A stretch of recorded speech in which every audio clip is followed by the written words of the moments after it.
ಸಭಾಪತಿ ಅವರು ಯಾಕೆ ಮಾತಾಡ್ತೀರಿ? ಏನು ಮುಖ್ಯಮಂತ್ರಿಗಳದಾರ ಬೇಕಾಗಿ ಮಾತಾಡೋದನ್ನ ನಿಮ್ಮನ್ನೆಲ್ಲ ಪ್ಲೀಸ್ ಮಾಡಕ್ಕೆ ಹೇಳ್ತಾರೆ ಇವರೆಲ್ಲ. ಹೇಳ್ರಿ ಅವ್ರಿಗೆ. ನಾನು ಈಗಾಗಲೇ ಪ್ರಸ್ತಾಪ ಮಾಡಿದ್ದೀನಿ.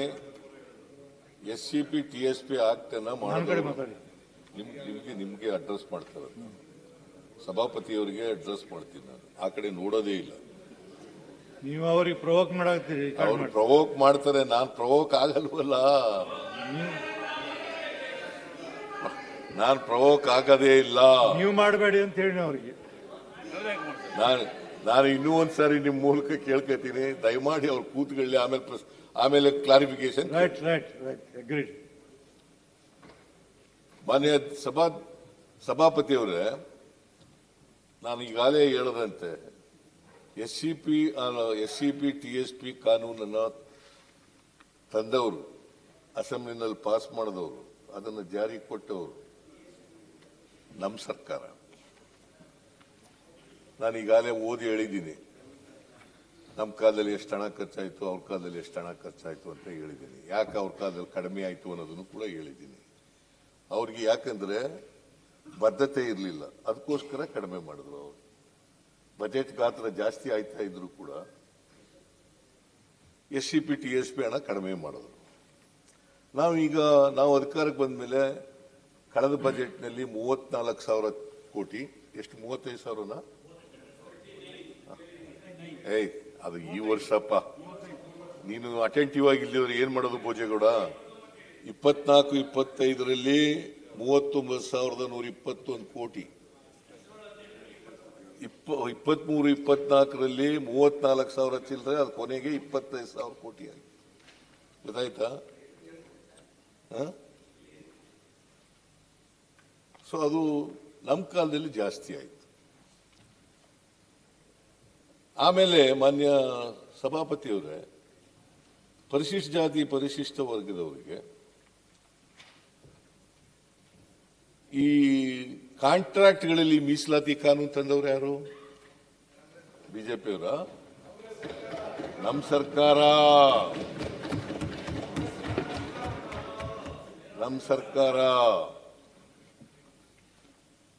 ರಿಸರ್ವೇಶನ್ ಇನ್ ಪ್ರಮೋಷನ್ ಇಡೀ ದೇಶದಲ್ಲಿ ಕಾಂಟ್ರಾಕ್ಟ್ ನಲ್ಲಿ ರಿಸರ್ವೇಶನ್ ತಂದಿರತಕ್ಕಂಥ ಸರ್ಕಾರ ಸಿದ್ದರಾಮಯ್ಯನವರ ಸರ್ಕಾರ, ಕಾಂಗ್ರೆಸ್ ಸರ್ಕಾರ. ಬೇರೆ ಯಾವ ಸರ್ಕಾರ ಇಡೀ ದೇಶದಲ್ಲಿ, ನಾಟ್ ಓನ್ಲಿ ಕರ್ನಾಟಕ, ಇಡೀ ದೇಶದಲ್ಲಿ ಅನೇಕ ರಾಜ್ಯಗಳಲ್ಲಿ ಬಿಜೆಪಿ ಅಧಿಕಾರದಲ್ಲಿದ್ದಾರಲ್ಲ, ಕೇಂದ್ರದಲ್ಲಿ ಅಧಿಕಾರದಲ್ಲಿ ಇದ್ದಾರಲ್ಲ, ಯಾಕೆ ತಂದಿಲ್ಲ? SCP TSP ಕಾಯ್ದೆ ಯಾಕೆ ತಂದಿಲ್ಲ?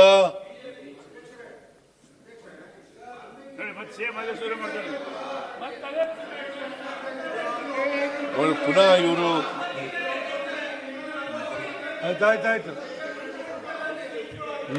ಆಮೇಲೆ ಮಾನ್ಯ ಸಭಾಪತಿಯವರೇ, ರಿಸರ್ವೇಶನ್ ಇನ್ ಪ್ರಮೋಷನ್ ರತ್ನಪ್ರಭಾ ಅವರು ಚೀಫ್ ಸೆಕ್ರೆಟರಿ ಇರುವಾಗ ಅವರ ಅಧ್ಯಕ್ಷತೆಯಲ್ಲಿ ಒಂದು ಸಮಿತಿ ಮಾಡಿ ವರದಿ ತಗೊಂಡು, ಆ ವರದಿಯ ಆಧಾರದ ಮೇಲೆ ಇಡೀ ದೇಶದಲ್ಲಿ ಕಾನೂನು ಮಾಡದಂತ ಸರ್ಕಾರ ಕರ್ನಾಟಕದಲ್ಲಿ ಮೊದಲನೇ ಸರ್ಕಾರ, ಕಾಂಗ್ರೆಸ್ ಸರ್ಕಾರ. ಈಗ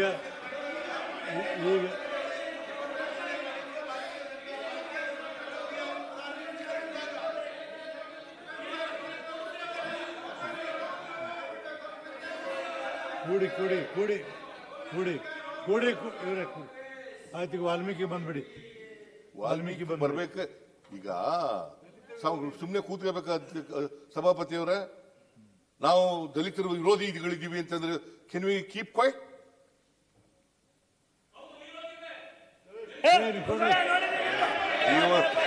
ನಮ್ಮ ಹತ್ರನೇ ಇದ್ದ ಹೋಗಿರೋರು ನಾನೇ ಚೇರ್ಮನ್ ಮಾಡಿದ್ದೀನಿ. ಕೂಡಿ ನೋಡಿ, ಸಂವಿಧಾನ ಬದಲಾವಣೆ ಮಾಡಲಿಕ್ಕೆ ಹೋದವರು ಹೇಳಿ. 2017-18ರಲ್ಲಿ ಕೋರ್ಟಲ್ಲಿ ಪಿಟಿಸಿಎಲ್ ಅರ್ಜಿಗಳ ವಿಲೇವಾರಿಯನ್ನ ಎಷ್ಟು ದಿನ ಅಂತ ರದ್ದು ಮಾಡಿಬಿಟ್ರು. ಆಗ ಇವ್ರ ಸರ್ಕಾರ ಆಯಿತು. ಓವರ್ ನೈಟು SC/ST ಅರ್ಜಿಗಳೇನು PTC ಎಲ್ಲ ಕ್ಲಿಯರ್ ಮಾಡಿಬಿಟ್ರು. CT ರವಿ ಅವರು, ಅಶೋಕ್ ಅವ್ರಿಗೆ ಇವ್ರಿಗೆಲ್ಲ ಚೆನ್ನಾಗಿ ಗೊತ್ತು. ದಲಿತರ ಕಾಳಜಿ ಗೊತ್ತಿಲ್ವಾ? ಮತ್ತೆ 2023-24 ಸಿದ್ದರಾಮಯ್ಯ ಸರ್ಕಾರ ಬಂದಾಗ ದಲಿತರಿಗೆ ಆಗ್ತಕ್ಕಂಥ PTCL ಕಾಯ್ದೆನ ವಾಪಸ್ ತಗೊಬಂದ್ವಿ. ಎಲ್ಲೋಗಿತ್ತು ದಲಿತರ ಕಾಳಜಿ ಅವಾಗ? ಎಷ್ಟು ಲಕ್ಷ ಅರ್ಜಿ ವಿತರಣೆ ಅದು ದಲಿತರು? ಎಷ್ಟು ಲಕ್ಷ ಏನ್ ಮಾಡ್ತಾ ಇದ್ದಾರೆ? ನಿಗಮಗಳಿಗೆ 25,000 ಕೋಟಿ ಕೊಟ್ಟಿಲ್ವಾ? ವರ್ಗಾವಣೆ ಮಾಡಿಲ್ವಾ? ಅಮೌಂಟ್ ವರ್ಗಾವಣೆ ಮಾಡಿಲ್ವಾ? ಟ್ರಾನ್ಸ್ಫರ್ ಮಾಡಿಲ್ವಾ? ಅಂಬೇಡ್ಕರ್ ಅವರಿಗೆ ಸೋಲಿಸಿಲ್ವಾ? ಮಾನ್ಯ ಮಂತ್ರಿಗಳೇ, ಅಂಬೇಡ್ಕರ್ ಅವರಿಗೆ ಸೋಲಿಸಿಲ್ವಾ? 25,000 ಕೋಟಿ ವರ್ಗಾವಣೆ ಮಾಡಿಲ್ವಾ? ನಿಗಮಗಳ ದುಡ್ಡು ಎಲ್ಲ ಮತ್ತೆ ದಲಿತರ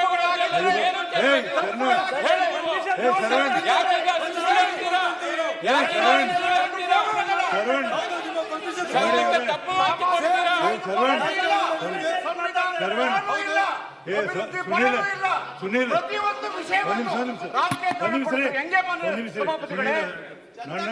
ಸುಮ್ಮನೆ ನನ್ನ ಅನುಮತಿಯಿಂದ ಪದೇ ಪದೇ ಅಂತ ನಾನು ಬೇರೆ ಹೇಳ್ಬೇಕಾಗ್ತದೆ. ಕೇಳಿದ್ದೀನಿ ನಾನು ಒಂದ್ಸರಿ. ಅವ್ರು ಈಗ ನೋಡಿ ಹಿಂಗ ಮಾತಾ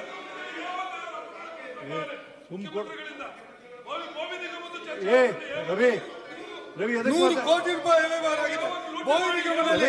ಅದನ್ನಾದ್ರೂ ಮಾತಾಡಿ ಅವರು.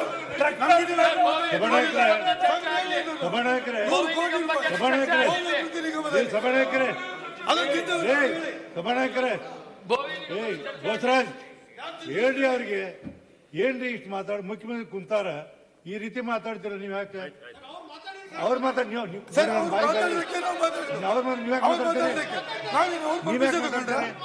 ನೀವ್ಯಾಕೆ ಮಾತಾಡ್ತೀರಿ? ನನ್ನ ಜವಾಬ್ದಾರಿ. ನೀವ್ಯಾಕೆ ಮಾತಾಡ್ತೀರಿ? ನಿಮ್ಗೆ ಅದಕ್ಕೆ ಬೇಕು ಹೇಳಿ ಸಭಾನಾಯಕರ. ನನಗೆಲ್ಲ ಇದೆಲ್ಲ ಸಹಿತು ನೋಡಿ ನೋಡಿ ಚಲುವಾಗಿ ನಾರಾಯಣ ಸ್ವಾಮಿ, ನಾ ಹೇಳ್ತೀನಿ ನಿನ್ನ ಮೇಲೆ ಎದ್ದು ಮಾತಾಡಿ ನಾ ಬೇರೆ ಹೇಳ್ಬೇಕಾಗತ್ತೆ.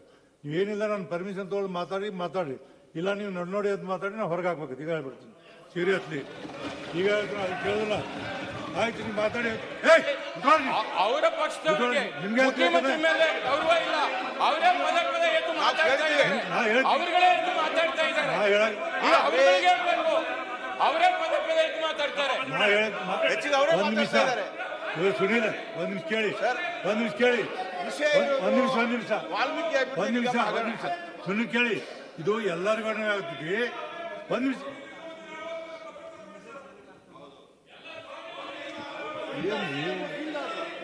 ಕೇಳಿ ಕೇಳಿ ಒಂದ್ ನಿಮಿಷ ಕೇಳಿ ಒಂದು ನಿಮಿಷದಲ್ಲಿ 3 ಸರಿ ಹೇಳ್ತಾರೆ, 4 ಸರಿ ಎದ್ರು, 2 ಸರಿ ಹೇಳ್ಬೇಕು. 1 ಸರಿ ಓಕೆ, 2 ಸರಿ ಓಕೆ, 4 ಸರಿ ಎದ್ರು ಹೆಂಗ್ ಮಾತಾಡ್ತೀನಿ ನೀವು ಹೇಳ್ಬಿಡಿ. ಸರಿ, ಅವ್ರು ಎದ್ದ ತಕ್ಷಣ ಇಲ್ಲಿ ಹೇಳ್ತಾ ಇದ್ದಾರೆ. ಹೇಳ್ಬಾರ್ದು ಅವರು. ನೋಡಿ ಇವರೇ, ನಾನು ನೀವು ಹೇಳಿದ್ರೆ ಕೇಳೋದು. ನಾನು ತಾಳ್ಮೆ ಇರಬೇಕು. ಸೀತಾರಾಮ್ ಯಾಕ್ರಿ ನಿಮ್ಗೆ ಸೀತಾರಾಮ್ ಇವತ್ತು ಏನಾಗಿದೆ ಯಾಕೋ ಗೊತ್ತಾಗ್ಲಿಲ್ಲ. ಮುಖ್ಯಮಂತ್ರಿಗಳು ಗೊತ್ತಾಗ್ತಾ ಇಲ್ಲ ನೋಡಿ. ಒಂದ್ ನಿಮಿಷ, ಮುಖ್ಯಮಂತ್ರಿಗಳು ಮಾತಾಡೋ ನೀವ್ ಯಾಕೆ ಮಾತಾಡ್ತೀರಿ? ಅವ್ರು ನೀವ್ಯಾಕೆ ಮಾತಾಡ್ತೀರಿ? ಏನಿದೆ? ಉಡಪ್ಪ ನೀನು ಏನಂತ ತಲೆ ಕೂದ್ ಬೆಳಗ್ಗೆ ಬುದ್ಧಿಲ್ಲ ನೋಡಿ. ನಾ ಹೇಳ್ತೀನಿ, ನಿಮಗೆ ಹೇಳಿದ್ದೀನಿ, ಪದೇ ಪದೇ ಹೇಳ್ತೀನಿ. ಇನ್ಮೇಲೆ ನೀವು ಯಾರು ಹೇಳ್ಬೇಡ, ನಾನು ಬರ್ಕೊಂಡು ಹೆಸರು ನಮ್ಗೆ ಕರಿತೀನಿ. ಮುಖ್ಯಮಂತ್ರಿ ಮಾತು ಮುಗಿದ ನಂತರ ನೀವು ಕೇಳಿ. ಅವ್ರು ಹೇಳ್ಯಾರ, ಎಷ್ಟೇ ಕ್ಲಾರಿಫಿಕೇಷನ್ಗೆ ಹೇಳ್ತೀನಿ. ಆಮೇಲೆ ಇದೇ ರೀತಿ ಮಾತಾಡಂತ ಹೇಳೋಕ್ಕಾಗೋದಿಲ್ಲ ಮುಖ್ಯಮಂತ್ರಿಗೆ. ಅವ್ರು ಹೇಳ್ತಾರೆ ಬೇರೆ ಬೇರೆ ಹಂಗೆಲ್ಲ ಹೇಳ್ಬೇಕಾದ್ರೆ ಮಾತಾಡ್ಬೇಕಾಗ್ತದೆ ಬೇರೆ ಬೇರೆ. ಮತ್ತೆ ಈಗ SC/ST ಅವ್ರಿಗೆ ನಾವು ಅನ್ಯಾಯ ಮಾಡಿಲ್ಲ, ಹಿಂಗೆ ಮಾಡಿವತ್ತು ಅವ್ರಿಗೆ ಹೇಳಕ್ ಲಿಬರ್ಟಿ ಐತಿ ಹೇಳ್ತಾರೆ. ಹಿಂಗೆ ಮಾತಾಡೋದು ನಾ ಹೆಂಗೆ ಹೇಳಿ ಮುಖ್ಯಮಂತ್ರಿಗಳಿಗೆ? ಆಯ್ತು ಮಾತಾಡಿ ಸರ್ ಮುಖ್ಯಮಂತ್ರಿಗಳೇ. ಮಾನ್ಯ ಸಭಾಪತಿಯವರ, ಈಗಾಗಲೇ ಮಾದೇಪ್ಪನವರು PTCL ಕಾಯ್ದೆ ಬಗ್ಗೆ ಮಾತಾಡಿದ್ದಾರೆ. ಅವರು ಅಧಿಕಾರದಲ್ಲಿದ್ದಾಗ ತಿದ್ದುಪಡಿನೇ ಮಾಡಲಿಲ್ಲ, ನಾವು ಬಂದ ಮೇಲೆ ಮಾಡದ್ದು. ಅವ್ರಿಗೆ ಪರಿಶಿಷ್ಟ ಜಾತಿ ಪರಿಶಿಷ್ಟ ವರ್ಗದವ್ರ ಮೇಲೆ ಕಾಳಜಿ ಇದ್ದಿದ್ರೆ ಮಾಡ್ಬೋದಾಗಿತ್ತಲ್ಲ. ಆಮೇಲೆ 7D ತೆಗೆದಾಕ್ತವ್ರು ನಾವು. ಅವರು 3 ವರ್ಷ 4 ವರ್ಷ ಇದ್ರೆಲ್ಲ ತೆಗೆದಾಕಿದ್ರ? ತೆಗಿಲಿಲ್ಲ. ಆಮೇಲೆ ಪರಿಶಿಷ್ಟ, ನಾನು ಹೇಳ್ತಾ ಇದ್ದೆ, ಪರಿಶಿಷ್ಟ ಜಾತಿ ಪರಿಶಿಷ್ಟ ವರ್ಗದವರಿಗೆ ರಿಸರ್ವೇಶನ್ ಇನ್ ಪ್ರಮೋಷನ್ ಅದಕ್ಕೊಂದು ಕಾಯ್ದೆ ಮಾಡೋದು ಇಡೀ ದೇಶದಲ್ಲಿ ಸುಪ್ರೀಂ ಕೋರ್ಟ್ನವರು ಅದು ಸಂವಿಧಾನ ಬಾಹಿರ ಅಂತ ಹೊಡೆದಾಕ್ಬಿಟ್ರು. ನಾನು ಆಗ ರತ್ನಪ್ರಭಾ ಅವರ ಮುಖ್ಯ ಕಾರ್ಯದರ್ಶಿಗಳಾಗಿದ್ದರು.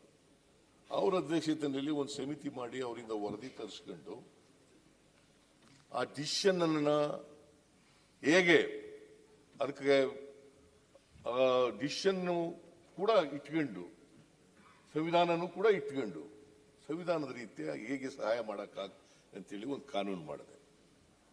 ಲಕಿಲಿ for schedule caste schedule tribes it was appealed by the supreme court.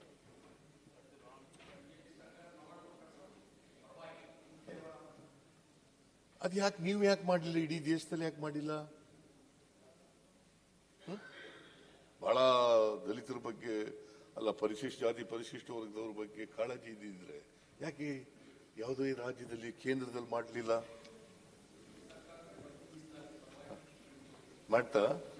ಮಾಡಲಿಲ್ಲ. ಇವತ್ತು 10 ಕೋಟಿವರೆಗೆ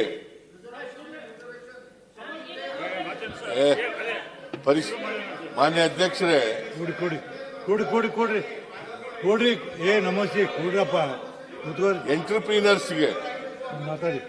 ನಾನು ನಿಮ್ ಕಡೆ ಆ ಕಡೆ ನೋಡ್ತಾನೆ ಇಲ್ಲ. ನೀವು ಬಿಡಿ ಮಾತಾಡಿ. ಆಯ್ತಪ್ಪ, ಆಮೇಲೆ ಹೇಳಿ. ಕೇಂದ್ರ ಸರ್ಕಾರ ಮಾಡಿಲ್ಲ. ಇವತ್ತಿನವರೆಗೆ ಇಡೀ ದೇಶದಲ್ಲಿ ಕರ್ನಾಟಕ ರಾಜ್ಯ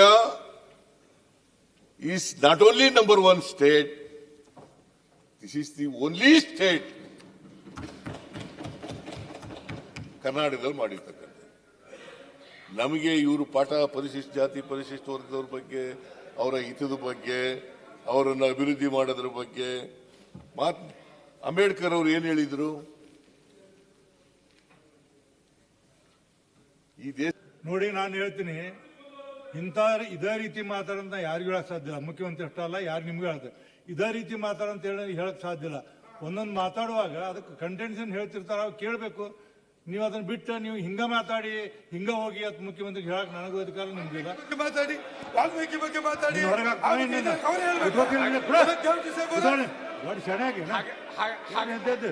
ಹಗರಣದ ಬಗ್ಗೆ ಮಾತಾಡ್ಲಿಕ್ಕೆ ಹೇಳಿ.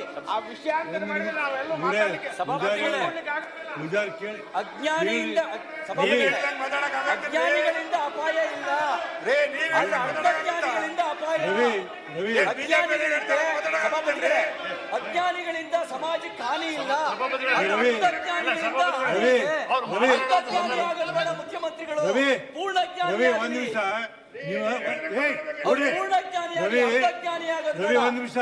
ನೀವು 2 ತಾಸು 20 ಕೊಡ್ರಿ. ಏನ್ರಿ ಇವ್ರ ನೋಡಿ, ಒಂದ್ ನಿಮಿಷ ಇವರೇ, ಒಂದ್ ನಿಮಿಷ ರವಿ ಅವರೇ, 2 ತಾಸು 20 ನಿಮಿಷ ಮಾತಾಡಿ. ನೀವು ಅಷ್ಟರ ಮೇಲೆ ಮಾತಾಡಿರಿ, ಜಗತ್ತಿನೆಲ್ಲ ಮಾತಾಡಿರಿ. ಜಗತ್ತೆಲ್ಲ ನಮ್ಮ ಪಕ್ಷದ ಬಗ್ಗೆ, ನಮ್ಮ ನಾಯಕರ ಬಗ್ಗೆ, ನಮ್ಮ ಮುಖ್ಯಮಂತ್ರಿಗಳ ಬಗ್ಗೆ, ಇಂದಿರಾ ಗಾಂಧಿ ಅವರ ಬಗ್ಗೆ, ರಾಜೀವ್ ಗಾಂಧಿ ಅವರ ಬಗ್ಗೆ ಎಲ್ಲರೂ ಮಾತಾಡಿದ್ರು. ಅವರು ಏನ್ರಿ ಇವ್ರ ರಾಹುಲ್ ಗಾಂಧಿ ಬಗ್ಗೆ ಮಾತಾಡಿದ್ರಿ, ನಮಗೆ ಅವ್ರು ಮಾತಾಡ್ಲಿಕ್ಕೆ ಅವಕಾಶ ಇದೆ, ನಮ್ಗೆ ಮಾತಾಡ್ಲಿಕ್ಕೆ ಅವಕಾಶ ಇಲ್ಲ. ನೀವು ಮಾತ್ರ ರಾಹುಲ್ ಗಾಂಧಿ ಎಸಿಸಿ ವಾಲ್ಮೀಕಿ ಬಗ್ಗೆ ಮಾತಾಡಿ. ಯಾವ